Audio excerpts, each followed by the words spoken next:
마가복음 9장은 크게 빌립보 가이사랴에서 일어난 일과 가버나움에서 일어난 일로 나누어집니다.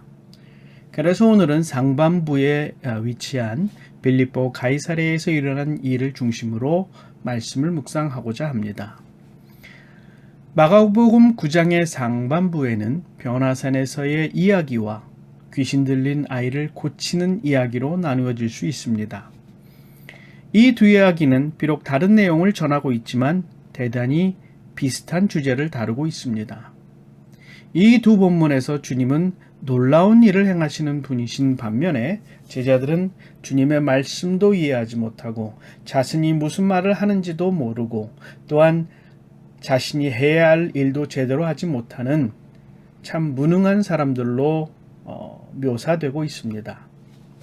그런데 이러한 제자들의 무지함과 몰예 그리고 무능력에도 불구하고 주님께서는 그 제자들에게 참된 제자의 길이 무엇인지 그리고 그들이 무엇을 행하여야 하는지 그리고 무엇을 통해 참된 제자의 모습을 가질 수 있는지를 깨닫게 하십니다. 우선 변화산에서 주님의 변화된 모습을 보고 베드로와 야고보 그리고 요한은 그들이 비록 주님의 수제자임에도 불구하고 주님의 변화의 의미를 깨닫지 못합니다. 이 본문에 나타나는 중요한 두 가지 사실이 있습니다. 첫째는 하늘로부터 들려온 소리이고 두 번째는 흰 옷으로 변화된 모습입니다. 하늘로부터 들린 목소리는 마가복음 1장에서 주님께서 세례를 받으신 후에 하늘로부터 들려온 소리와 비슷합니다. 그런데 여기에 중요한 차이가 있습니다. 다름 아니라 제자들을 향한 소리가 있다는 것입니다. 하늘에서 들려오는 소리에 다음과 같은 내용이 첨가됩니다. 너희는 그의 말을 들으라.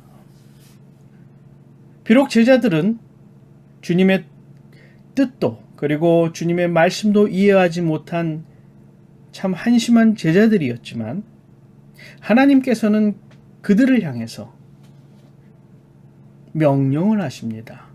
그의 말을 들으라. 이 명령은 바로 또 우리를 향한 명령이기도 합니다. 그 안에는 주님의 길을 따르라는 의미도 내포되어 있습니다. 그리고 그 길은 고난의 길이요 멸시의 길이라고 주님께서 그 제자들에게 가르치십니다.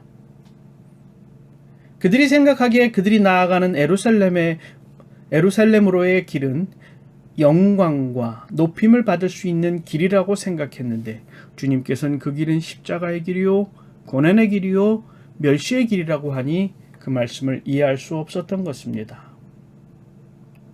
그럼에도 하나님께서는 기도 가운데 성령이 역사하면 그들이 변화될 수 있다고 여기셨던 것입니다.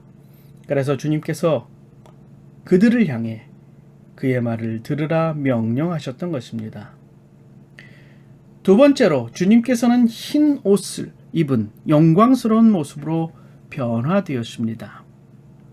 제자들은 그 영광된 모습을 바라보고 그곳에 머물기를 원했습니다. 그런데 참으로 주님께서 원하시는 것은 그곳에 머무르는 것이 아니라 그 고난의 길, 십자가의 길을 걸어가셔야 했던 것입니다. 그리고 그 모습 이후에 그 영광된 모습으로 변화될 수 있음을 우리는 알아야 합니다. 마가복음 16장에 한 청년의 이야기가 나옵니다. 주님께서 무덤에 묻히시고 부활하시던 날 그 부활을 주님의 무덤을 찾아온 여인들에게 전하였던 그 청년의 모습이 흰 옷을 입은 모습이었습니다. 마치 천사와 같이 영광스러운 모습이었습니다. 그런데 그 청년은 마가복음을 읽어보면 주님이 십자가에 달리시기 전에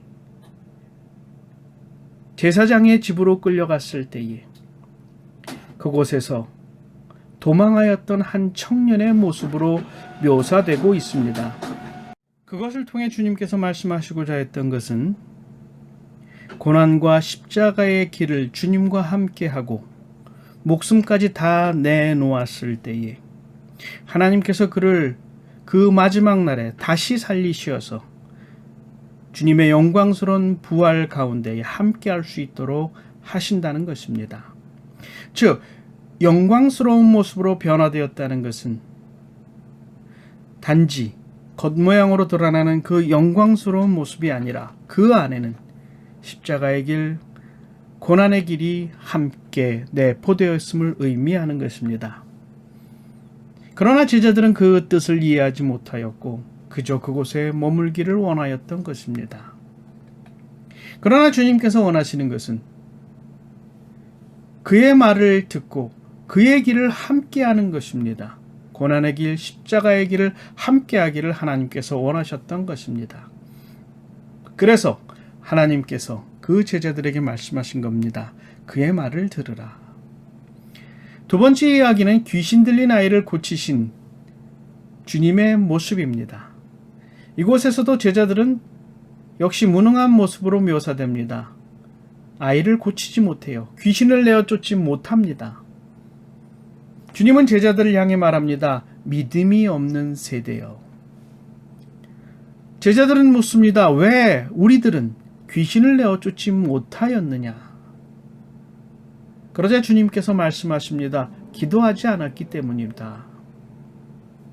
기도 외에 다른 것으로는 이런 종류가 나갈 수 없느니라고 그 제자들에게 말씀하십니다.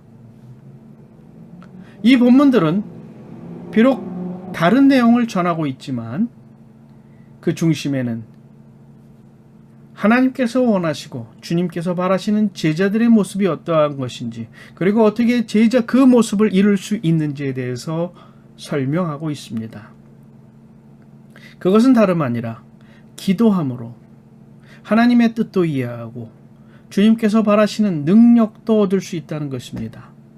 기도만이 제자들을 참 제자답게 만드는 능력이라고 주님께서 가르치신 것입니다. 이제 우리 기도해야 할 것입니다. 기도 외에는 방법이 없습니다. 어렵고 힘들더라도 기도하여야 합니다. 심지어 기도할 수 없을 만큼 힘들 때도 우리는 기도하여야 합니다. 우리가 그와 같이 기도의 줄을 붙잡고 늘어질 때에 성령께서 역사하시고 성령께서 우리를 위해서 하나님께 기도해 주십니다. 그렇게 우리의 중심의 소리를 하나님께서 들으시고 응답하십니다. 하나님께서 역사하셔서 여러분을 위로하실 것이고 여러분에게 힘에 힘을 더하실 것이며 능력에 능력을 더하실 것입니다. 하나님께서 명령하십니다. 주님의 말을 들으라. 그 방법은 오직 기도입니다. 기도를 통해 우리는 지혜도 얻고 능력도 얻고 힘도 얻을 수 있습니다. 기도를 통해 내 중심에 주님을 모시기를 우리는 간절히 바라고 소망하여야 됩니다. 그랬을 때 하나님께서 역사하시고 여러분과 함께 하시며 여러분을 인도하시고 지키실 것입니다.